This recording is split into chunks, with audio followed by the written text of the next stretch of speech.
Bien, vamos a pedir al Señor que Él nos hable a través de su palabra.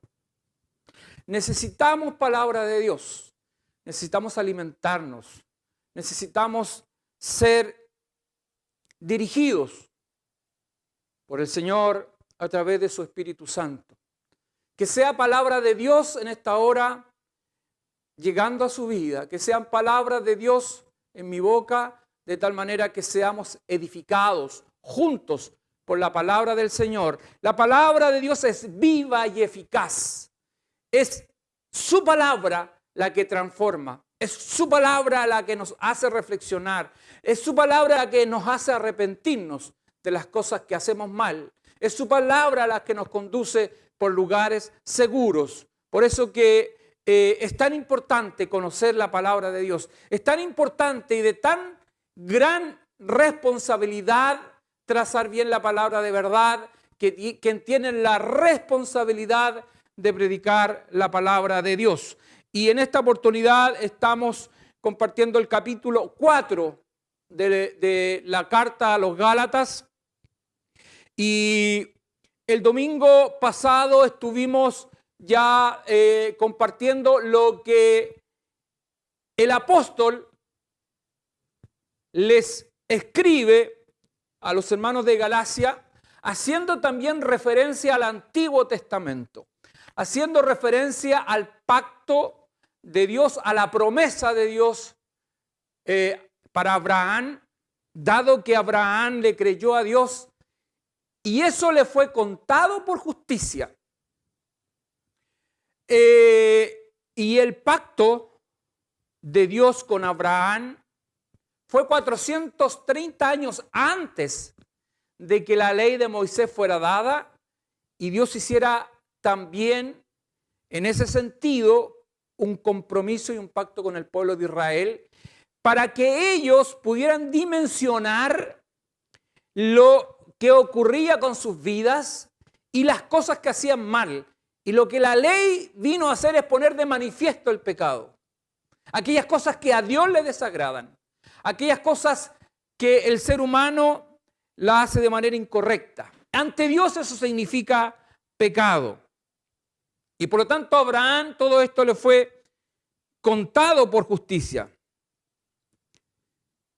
El autor del libro de los Hechos, inspirado por el Espíritu Santo, escribió acerca de esto tan trascendental como lo que vivió Abraham y su experiencia con el Creador. De esta manera y en esa instancia del tiempo se estableció un pacto que a través de Abraham y su descendencia, las naciones y los reinos de este mundo serían bendecidos. Eso es muy relevante para lo que hoy día nosotros estamos viviendo y experimentando. Todos nosotros somos benditos, todos los que hemos creído en Jesucristo, somos benditos por la simiente de Abraham y somos hijos de la fe.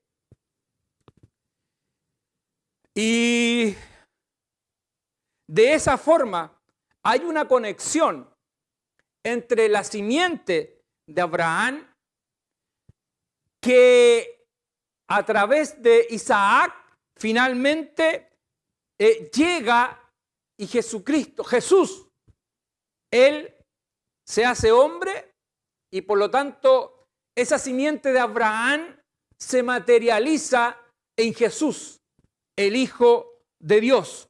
Y por Él finalmente todas las naciones han sido bendecidas y la promesa que Dios hizo a Abraham se hizo una realidad. Entonces todo aquel, eso es lo que le decía a los hermanos en Galacia, todo aquel que cree en el Hijo de Dios tiene salvación y vida eterna. El que no cree ya ha sido condenado. Por lo tanto, la fe de todos aquellos en la antigüedad que creyeron a Dios, con ley o sin ley, que creyeron a Dios y fueron temerosos de Dios, les fue contado por justicia. Y eso lo ratifica Habacuc en el capítulo 2, verso 4, donde dice: he aquí que aquel cuya alma no es recta se enorgullece. Fíjese, he aquí que aquel cuya alma no es recta, no busca a Dios, no se somete a Dios, no le cree a Dios, dice, se enorgullece, es soberbia. Más el justo, más el que le cree a Dios, por su fe vivirá. Es decir, su fe le es contada por justicia. Y así nosotros terminamos el capítulo 3 hablando de lo que significaba Cristo en el Antiguo Testamento. ¿Cómo había esta correlación ya de los tiempos de Abraham?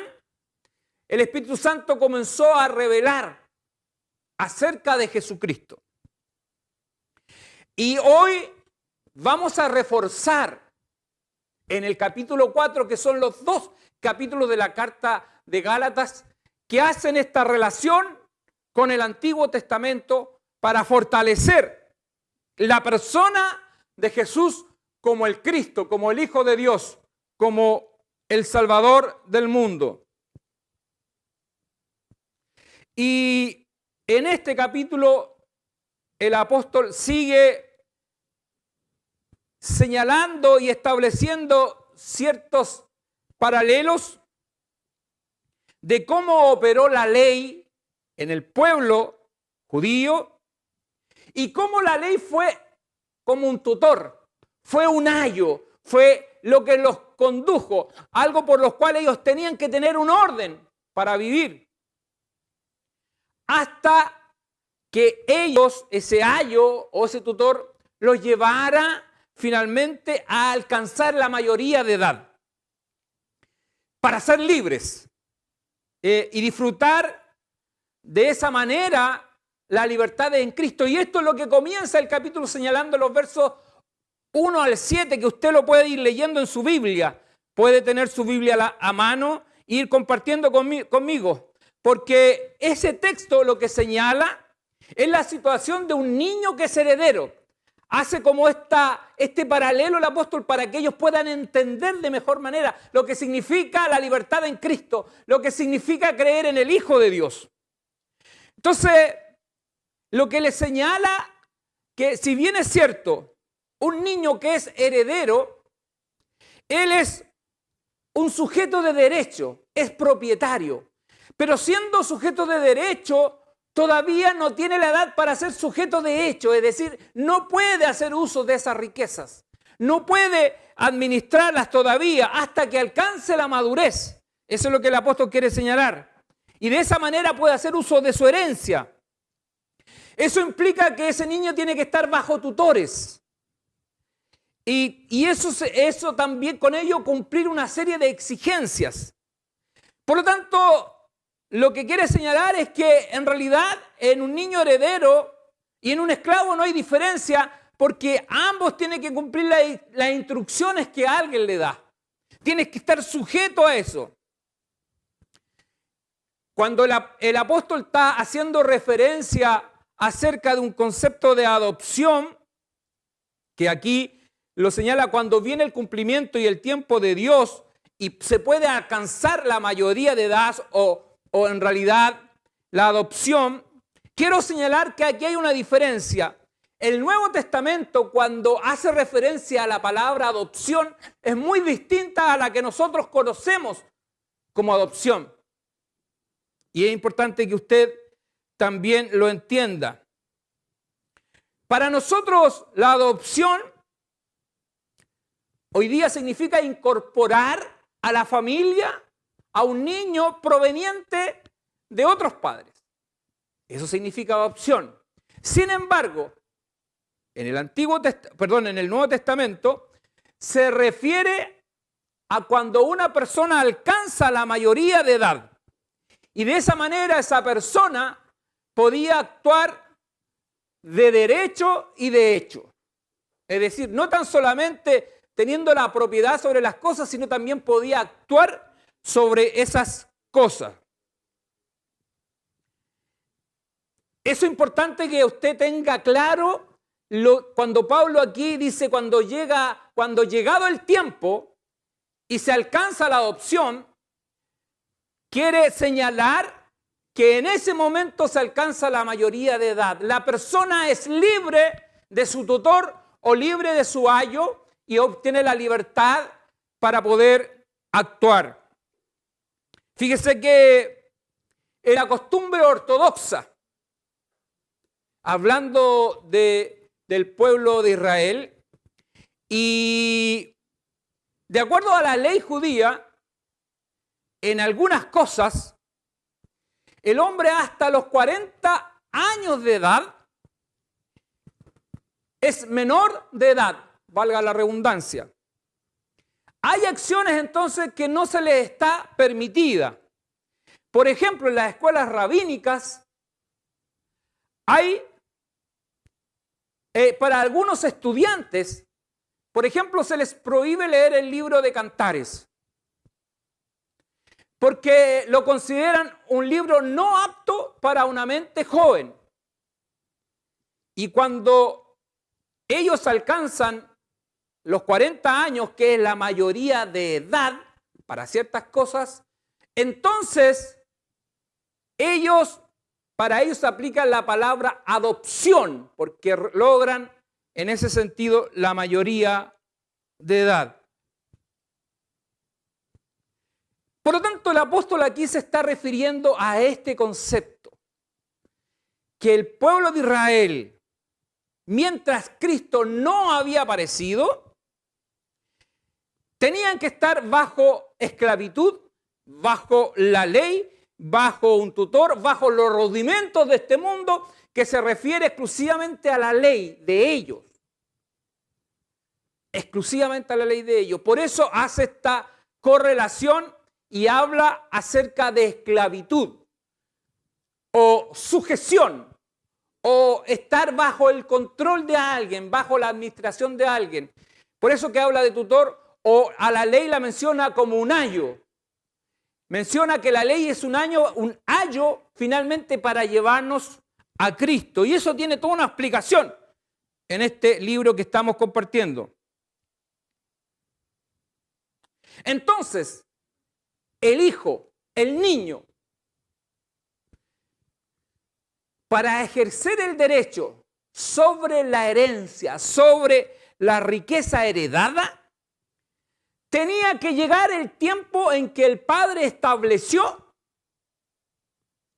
para que el hijo pudiera en esa instancia ser administrador de las riquezas de su padre y disponer libremente de todo lo heredado, de todo lo que el padre iba a poner en sus manos. Ese tiempo al cual está haciendo referencia en estos versos que usted está leyendo del 1 al 7, en realidad se refiere al tiempo en que Dios estableció para que su Hijo unigénito viniera, se hiciera carne, habitara entre nosotros. Y ese tiempo llegó. El Señor Jesús nació para salvar a la humanidad. Él nació bajo la ley. Él viene de la simiente de Abraham, que lo que vimos en el capítulo anterior. Por la simiente de Abraham, las naciones y los pueblos serían benditos. Eso es lo que leímos. Bueno, Jesús, Él viene de la simiente de Abraham, de Isaac. Y la simiente de Abraham es manifestada en Jesús cuando Él se hace carne, el Hijo de Dios. Él nació como hombre, vivió y sufrió, experimentó todo lo que un ser humano puede experimentar.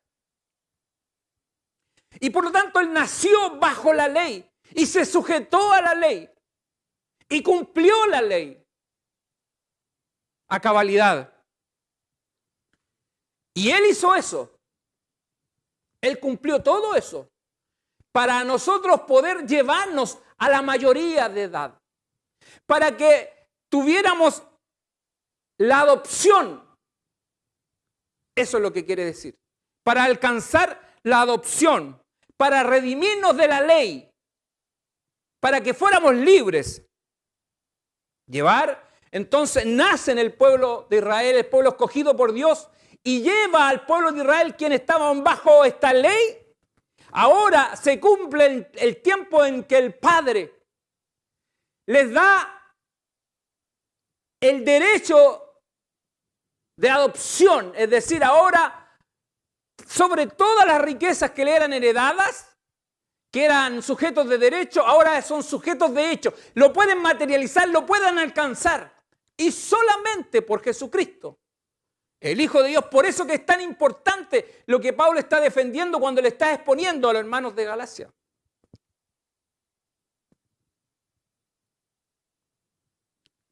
Solo de esta forma, solo como Dios lo había establecido, como el Padre lo estableció,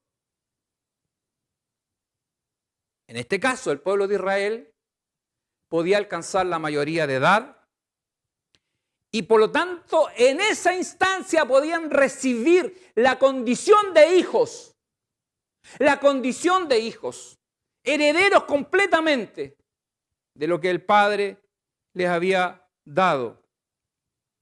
Y en esa instancia es que Dios permitió que recibiéramos, o ellos recibieran, haciendo referencia a la historia, al Espíritu Santo. Es decir, el Espíritu de su Hijo, como usted bien lo puede leer en los versos que ya compartimos. En la pregunta anterior, Pablo les hace una pregunta retórica. Le dice, ¿recibiste el Espíritu Santo y todas aquellas cosas que os maravillasteis por creer en Jesucristo el Hijo de Dios o por las obras de la ley? Porque si eran por las obras de la ley, entonces dejaban totalmente fuera a Jesucristo. Y eso significaba que seguían bajo la tutoría. No habían alcanzado la mayoría de edad, hablando de manera comparativa. Eso es lo que le estaba diciendo. Entonces, solamente alcanzando la adopción que el pueblo de Israel podía alcanzarla por Jesucristo, entonces así ahora eran hijos de Dios. Hijos de Dios. De otra manera no podían recibir el espíritu del Hijo. Imposible. Porque para eso tenían que creer en el Hijo de Dios. Creer en Jesucristo como su único y personal Salvador. De esa forma ya no ser más esclavos. El rol del tutor ya pasaba a segundo plano.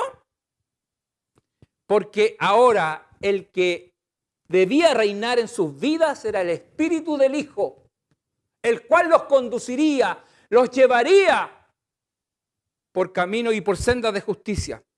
Ahora, entonces, solamente a través de Jesucristo son hijos legítimos del Dios Altísimo. Por lo tanto, ellos, ¿qué es lo que estaban haciendo? Con todas estas cosas que estaban incorporando y estaban cambiando el mensaje que habían recibido del apóstol, nuevamente estaban volviendo de ser libres a esclavos. Quizás ya no de la esclavitud pagana de la cual habían sido libres. Y es así como en los versos 8 al 11 que usted puede ir leyendo en su Biblia, le señala y le dice acerca de su condición de gentiles. Ellos ni siquiera habían pasado por haber vivido sujeto a la ley de Moisés, sino que ellos eran paganos 100%, idólatras 100%. No habían vivido ni siquiera bajo la enseñanza de un tutor o de la ley de Moisés como lo era el pueblo judío. Ellos habían pasado directamente a ser libres. Y hoy día lo que estaban procurando era volver a esclavitud. Y eso usted lo puede leer en los versos del 8 al 11.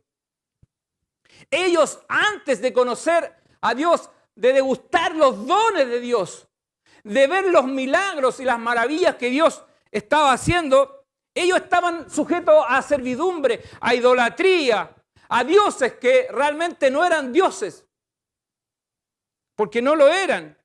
Ellos adoraban imágenes de madera, de piedra, y eran esclavos de esas cosas.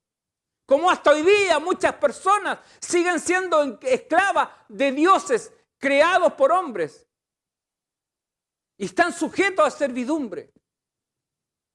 Y permanentemente tienen que hacer cosas para ganarse el favor de esos dioses.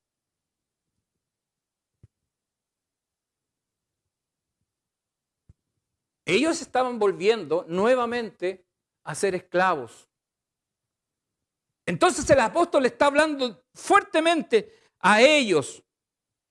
El tema es que nadie puede recibir el Espíritu Santo si no tiene la adopción. Si no tiene la adopción.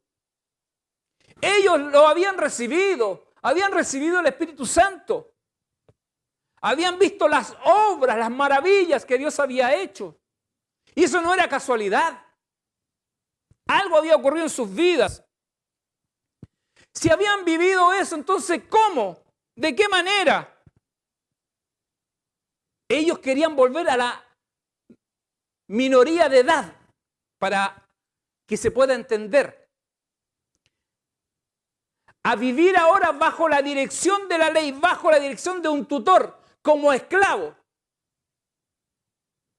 sin poder disfrutar de la gracia de Dios, sin poder disfrutar de las riquezas de Dios, de todo lo que Dios había preparado para ellos desde antes de la fundación del mundo.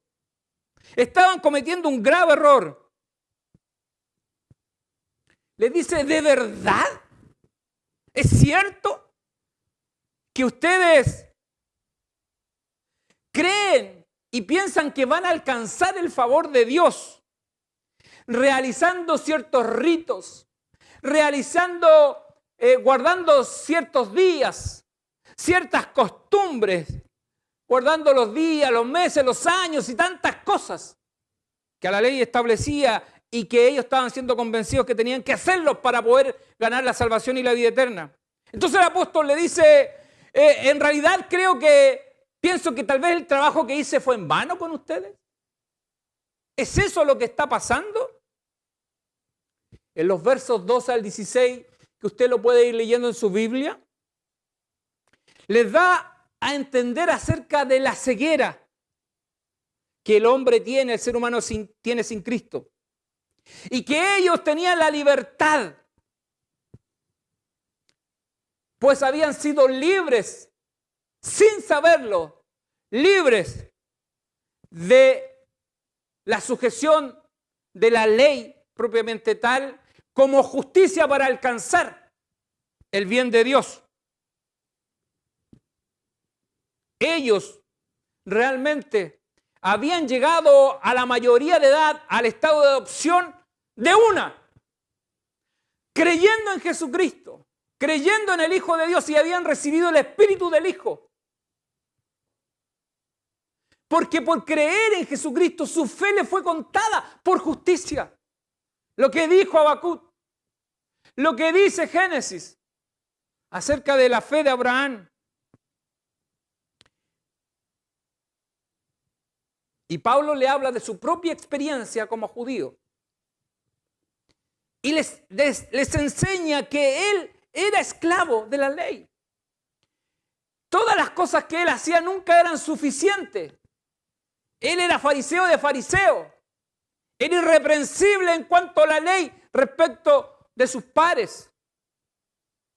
Cumplía todo lo que se le exigía, pero siempre le faltaba algo, porque nadie puede cumplir la ley, nadie tiene la capacidad, porque somos naturalmente pecadores. Por eso. Por tanto, nunca era suficiente. Porque la palabra del Señor del Antiguo Testamento dice, esta ley es dada para que se cumpla y aquel que la cumple vivirá por ella. Vivirá por ella. Es decir, el que cumple la ley a cabalidad le es contado por justicia. Vivirá por ella. Pero aquel que no hace lo que la ley manda, entonces es un maldito. Y esa era la situación.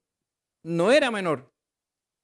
Pablo le habla acerca de su situación y de cómo él pasó de ser esclavo, de haber estado bajo la ley, bajo esa minoría de edad, por Jesucristo, llegado el tiempo, alcanza la calidad de adopción de hijo de Dios.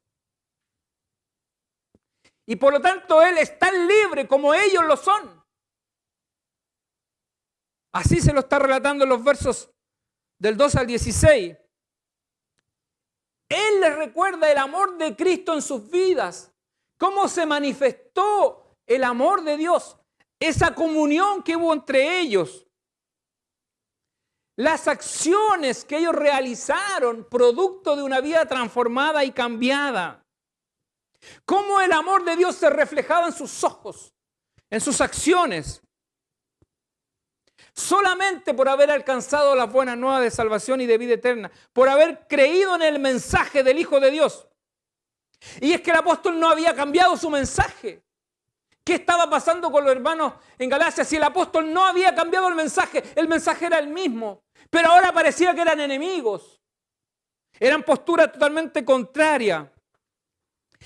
¿Era eso? ¿Pablo se había convertido en su enemigo? En realidad no tenía sentido que el vínculo de ellos se terminara por seguirles hablando de la verdad, la cual ellos habían conocido y se habían convertido al Evangelio. Pablo le estaba hablando de lo mismo, no estaba haciendo un cambio de fundamentos. Por lo tanto, los hace reflexionar, lo hace meditar, lo hace pensar acerca de cómo partió la vida de ellos en Cristo. ¿Cómo fueron los comienzos? Porque en realidad Pablo había sido el instrumento que Dios había utilizado para trazar la palabra de verdad. Y el Señor había abierto los ojos de los hermanos de Galacia al escuchar la palabra de Dios por este gran hombre, Hijo del Dios Altísimo. Les recuerda, les habla acerca de la manifestación del amor de Cristo en sus vidas y el trato que habían tenido con su mentor, como lo fue el apóstol. Había sido un amor especial. Pablo sentía un amor especial por estos hermanos. Les dice, ¿qué pasó? Si cuando ustedes me recibieron, yo incluso estaba afectado por una enfermedad en mi cuerpo, por una prueba. Y aquí se deduce que él tenía una enfermedad de los ojos. Al menos en la oportunidad en que le fue a predicar a los hermanos de Galacia. Le dice, ustedes, si hubieran podido, era tanto el amor de Dios en su vida que se habrían sacado sus ojos para dármelos, para que yo pudiera tener una mejor visión física, a eso se refiere. Entonces, ¿qué sentido tiene ahora todo esto que está pasando? ¿Qué pasó? ¿Por qué están cambiando los fundamentos del Evangelio de Jesucristo? Nosotros cuando veamos los capítulos que vienen, el apóstol le habla y trata de la libertad en Cristo, pero no de una libertad como pretexto para hacer el mal, como muchos podrían pensar, buscando una excusa para continuar en pecado. ¿Quién se excusa de esa manera y toma la libertad en Cristo como pretexto para hacer el mal? Es porque nunca ha conocido a Cristo, simplemente. Nunca ha conocido su palabra. Pablo, hablando en Romanos capítulo 6, verso 15, dice, ¿qué pues? ¿Pecaremos porque no estamos bajo la ley? Tiene relación con esto. Ahí le está hablando a los hermanos de Roma. Justamente le está hablando de la libertad en Cristo. Pero no estar bajo la ley no significa vivir en pecado. No significa estar cada vez en el mal y en el mal y en el mal. Quien dice que no comete pecado es mentiroso, porque todos pecamos. Pero el Hijo de Dios, la gran diferencia es que no practica el pecado. No practica el pecado. Por eso que Pablo le hace esta pregunta a los hermanos de Roma en Romanos 6:15. ¿Pecaremos? ¿Qué pues? Le dice, ¿qué pues? ¿Pecaremos porque no estamos bajo la ley? ¿Sino bajo la gracia? En ninguna manera. Porque justamente lo que hace la gracia del Señor es conducirnos para que nuestra vida se vaya regenerando. Pero a la vez, de manera paralela, actúa la gracia de Dios para perdonarnos cuando pecamos, cuando caemos. Eso es lo que hace la gracia del Señor. Y vivir en la libertad con que Cristo nos hizo libres. En los versos siguientes, del 17 al 20, en realidad, en estos versos lo que el apóstol les aclara la verdadera intención que había en estos falsos hermanos judíos, falsos maestros que se disfrazaban como hijos de Dios Altísimo, pero que eran lobos rapaces. Solo lo que buscaban seguidores, buscaban, como se diría en este tiempo, fans, que los siguieran, que le dieran un me gusta. Buscaban ser halagados. No buscaban el temor de Dios. No estaban verdaderamente interesados en la vida espiritual de los hermanos de Galacia. Porque si hubieran estado interesados en eso, en algún momento se habrían encontrado con la verdad de Jesucristo. Pero no era la verdadera intención. Y usted lo puede leer en los versos 17 al 20. Ellos solamente buscaban seguidores, adeptos. Sin embargo, el objetivo de Pablo era que la vida de ellos, su vida espiritual fuera edificada, tuvieran fundamentos firmes, lo que significaba el concepto de adopción, lo que significaba para los hermanos judíos el concepto de adopción y para los gentiles. Para los hermanos judíos que estaban bajo la tutoría de la ley, bajo el ayo de la ley y por lo tanto esclavos de la ley, pero que serían libres porque el Padre así lo había dispuesto en el tiempo, estableció una instancia, un momento para que ellos alcanzaran la adopción como hijos y recibieran el espíritu del Hijo y la herencia de Dios. Y eso ocurrió cuando el Señor vino y estuvo en la tierra, dio su vida. Él, como Hijo de Dios, tuvo que experimentar la muerte física. Pero lo más trascendental de ese hecho es que su alma no tenía pecado. Por lo tanto, la muerte no lo pudo contener. No había pecado en él. La muerte no lo pudo contener, porque él mismo es la vida. Por eso que su resurrección es tan importante para todo el pueblo cristiano. No podemos dejar de hablar de la resurrección de Cristo porque es determinante. Porque junto con la resurrección nosotros alcanzamos la adopción al creer en Jesucristo como hijos del Dios Altísimo. El celo de estos hermanos judíos, de estos falsos hermanos, en realidad, si nosotros pensamos en un caso hipotético, que ellos hubieran tenido un buen propósito, buscar la verdad de las Sagradas Escrituras, buscar la dirección del Espíritu Santo, buscar la verdad y la guía del Espíritu Santo, el apóstol habría estado totalmente de acuerdo con ellos. Simplemente habían cosas que tenían que aclarar y resolver, como lo resolvieron los hermanos, ¿no es cierto?, en el concilio de Jerusalén, Hechos capítulo 15. Los hermanos justamente llegaron a un acuerdo producto de falsos maestros. Pero llegaron a un acuerdo, porque aquel que es seguidor de Cristo, necesariamente la palabra del Señor nos reúne. Ahí nos junta. Y ahí podemos entender que no hay diferencia en todo aquel que es hijo del Dios Altísimo. Pero estos hermanos no, o estos falsos, no tenían esa intención. Hay un autor de un comentario bíblico, Stott, que advierte lo siguiente, dice: cuando el cristianismo se convierte en una esclavitud a reglas y normas, sus víctimas quedan inevitablemente sujetas, atadas a las tiras de los delantales de sus maestros, como en la Edad Media.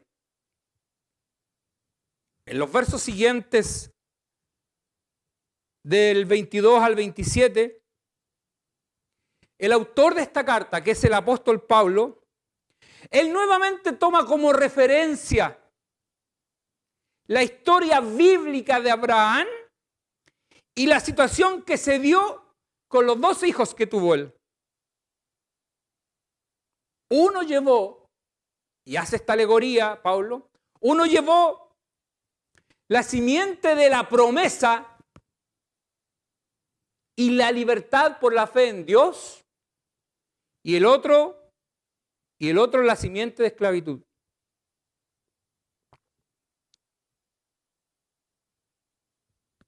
Por lo tanto, lo que quiere señalarles y decirle que todo aquel que no está en Cristo no es de la simiente de Isaac, sino de la simiente de Ismael.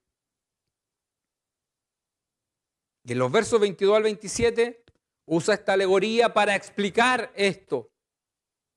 Toma como referencia el pacto de Abraham, porque ese pacto de Abraham, cuya simiente es Isaac, es el pacto de la Jerusalén celestial. En cambio, hace la alegoría y habla acerca de Ismael, que ese pacto es el pacto de la Jerusalén física. Y hace referencia con esto al pacto y a la ley de Moisés y al pacto y la promesa que hizo con Abraham. Eso es lo que está hablando, dice. Tomó él entonces, el apóstol, haciendo referencia, recuerden que dijimos que los capítulos 3 y 4 hacían referencia al Antiguo Testamento para explicar quién es Cristo. Y toma entonces como referencia el caso de las dos mujeres con las cuales él tuvo hijo. Sara representa el pacto de la gracia con Isaac, y Agar, con su hijo Ismael, representa el pacto de esclavitud. Eso es lo que quiere señalar en estos versos. Toma esta historia, entonces, el apóstol para explicar esto. Y les dice quiénes han sido llamados por el Señor. Les habla a ellos, siendo ellos alcanzados por la misericordia de Dios, logrando con ellos salvación y de vida eterna. Ese estado, los gentiles, como yo le había dicho antes, pasaron de haber sido servidores de dioses paganos a alcanzar la adopción como hijos, a la libertad en Cristo, directamente, sin un mediador, sin un ayo, sin una ley, sino solamente por creer en Jesucristo, el Hijo de Dios.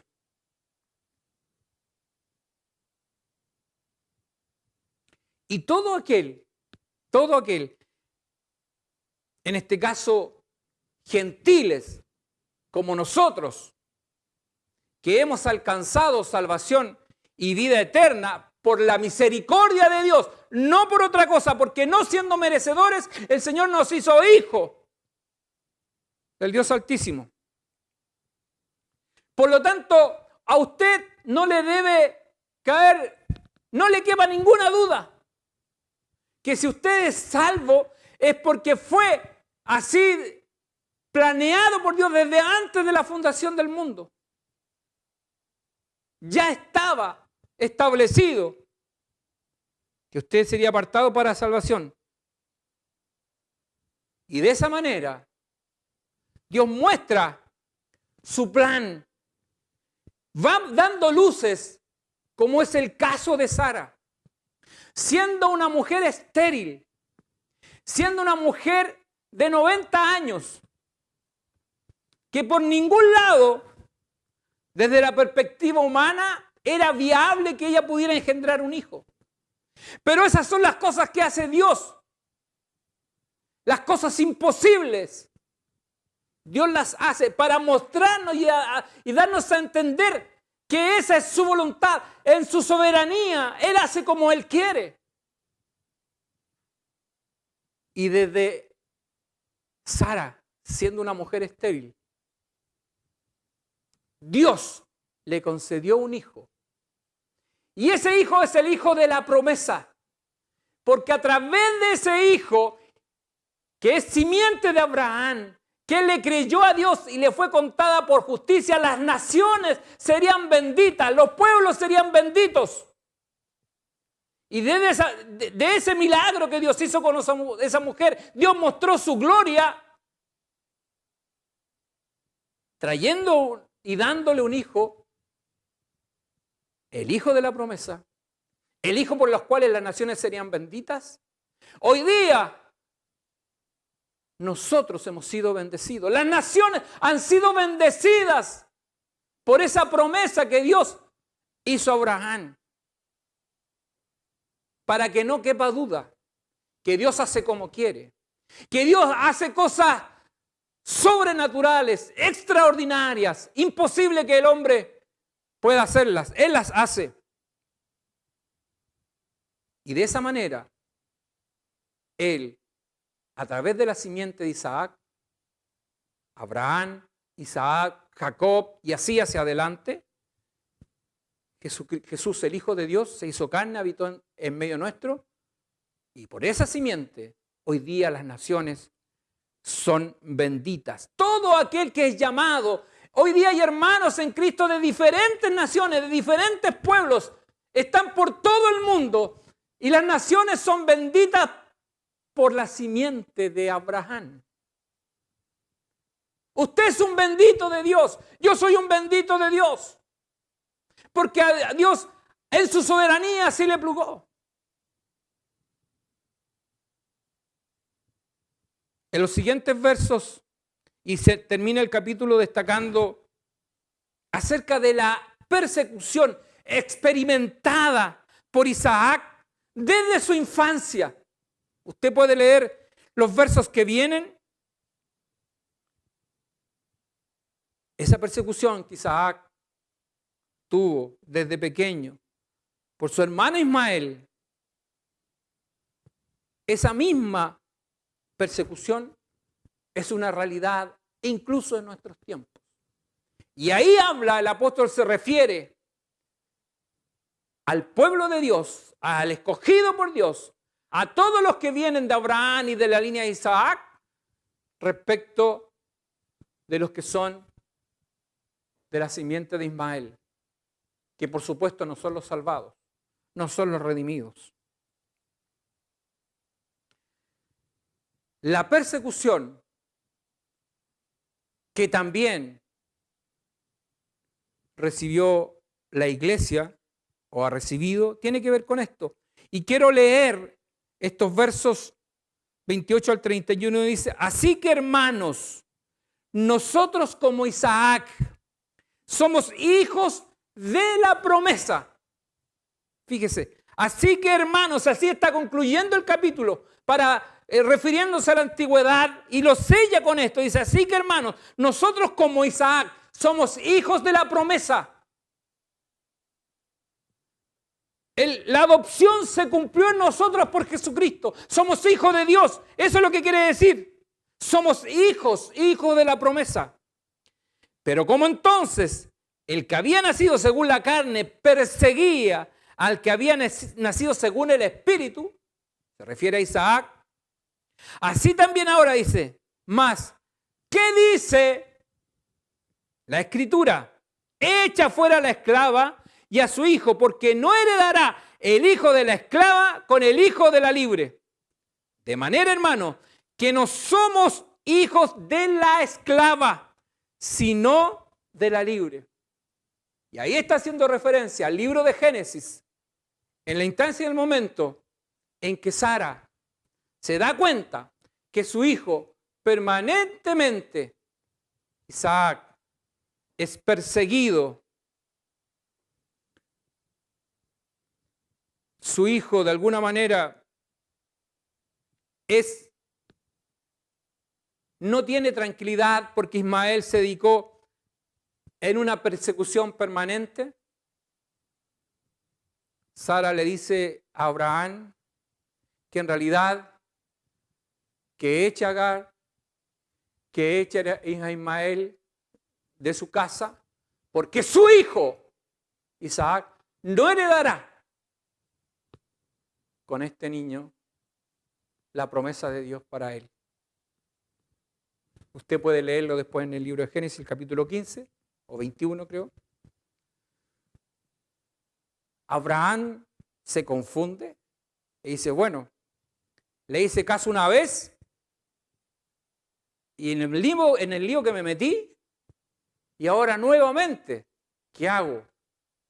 Y Dios le dice, le habla a Dios a Abraham, le dice, hazle caso en esta oportunidad a Sara porque lo que ella está diciendo es lo correcto, es lo que debe ocurrir. Debe despedir a Agar de casa con su hijo. Pero no temas, le dije, porque de él también haré una gran nación. Y así la persecución de los hijos de Dios ha permanecido hasta nuestros tiempos. Desde que nació la iglesia, desde que vino el Espíritu Santo, desde que comenzó a moverse en Jerusalén, la iglesia comenzó a ser perseguida. Y lo vimos en el libro de los Hechos. Cuando nosotros compartimos el libro de los Hechos, vimos cómo la iglesia fue tremendamente perseguida. Y el Señor lo sabía. Él sabía lo que iba a pasar. Por eso que hablando con sus discípulos les dijo, en el mundo tendréis aflicción. Serán perseguidos por causa de mi nombre. Sufrirán por causa de mi nombre. Pero Él les dijo, no temas, porque yo he vencido al mundo. Porque yo he vencido al mundo. Porque hoy día la salvación y la vida eterna para ustedes está asegurada. El Espíritu del Hijo estará en ustedes. Porque ya no son más esclavos, sino que ahora son hijos del Dios Altísimo. Bendito, bendito es nuestro Señor.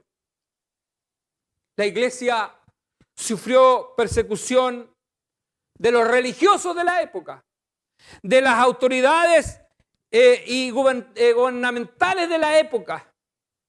Sufrió persecución de los ortodoxos y falsos maestros de esos tiempos. Y la iglesia de Cristo en estos tiempos aún sigue y seguirá siendo perseguida. Para terminar, hay cosas que no puedo dejar de señalar y concluir. Nosotros, usted y yo, siendo gentiles, no siendo del pueblo de Israel, no estando sujeto a la ley de Moisés, ni haber sido instruido en ella, no habiendo tenido la ley como tutor o como ayo para llevarnos a Cristo, como antesala de nuestra vida,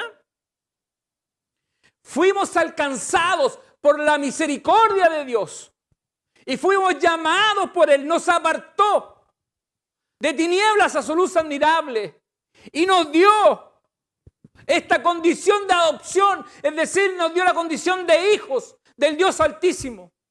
Bendito sea el Señor que vive y reina para siempre. Nos heredó el pacto de la promesa hecha a Abraham solamente por creer en el Hijo de Dios. Pasamos directo a adopción, a ser llamados hijos de Dios. Heredamos sus riquezas, la salvación y la vida eterna. Todas las riquezas de Dios están hoy día para los que hemos sido llamados. A lo largo de la historia de la Iglesia de Cristo han existido hombres corruptos quienes han querido cambiar el mensaje de salvación y de vida eterna. Han querido cambiar los fundamentos de la fe. Han querido poner cargas, doctrinas falsas, por cierto, y una serie de condiciones para alcanzar la salvación y la vida eterna. Pero son engaños y mentiras de los hombres. A lo largo de la historia se ha visto. Pero Dios, quien gobierna la iglesia y Él va al frente y es la cabeza, Cristo es la cabeza de la iglesia, Él nunca ha permitido que la iglesia se termine. Porque Él es el que va al frente.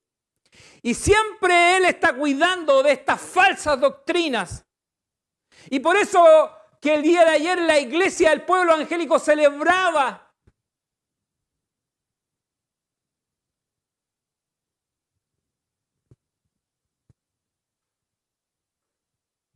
como hijos de Dios, celebramos la Reforma Protestante.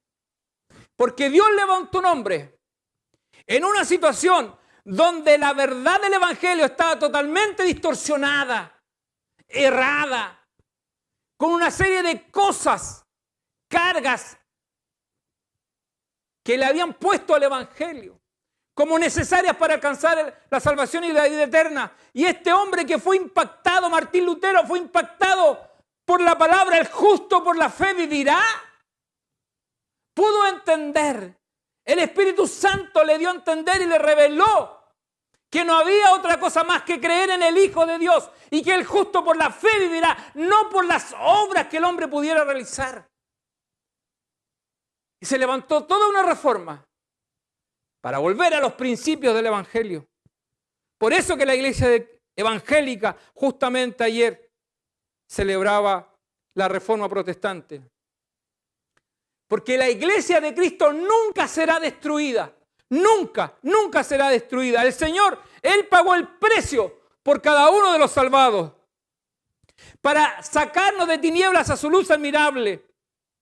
Y esto no fue casualidad. No fue un por si acaso. El Señor no tiene un plan B en caso que le falle el plan A. El plan de Dios es perfecto. Él dio su vida en la cruz por todos aquellos que fueron apartados desde antes de la fundación del mundo. Y el Señor llamará a su pueblo, llamará a los escogidos de todas partes del mundo. Eso lo hará y se cumplirá su plan a cabalidad, porque los planes de Dios son perfectos. Por eso, querido hermano, querido creyente, querido hijo de Dios, no descuides el don de Dios que está en ti. No descuides el don de Dios que está en ti. No contristéis al Espíritu Santo. Deja que el Espíritu Santo te guíe. Sé una persona temerosa y sujeta a la palabra de Dios. Necesitamos sabiduría del Señor. Necesitamos aprender cada día más de lo que el Señor nos enseña y nos demanda en su palabra.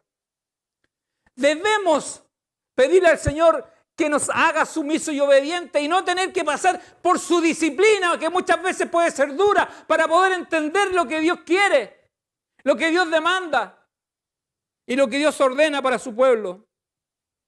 Sabe, como iglesia del Señor, en realidad cuando uno mira todo esto, cuando mira lo limitado que somos y que en realidad no hay nada que nosotros podamos hacer para alcanzar la salvación y vida eterna y que solamente todo es por gracia de Dios, a lo que podemos concluir es que necesitamos vivir a los pies de Cristo, rendidos a los pies de Cristo.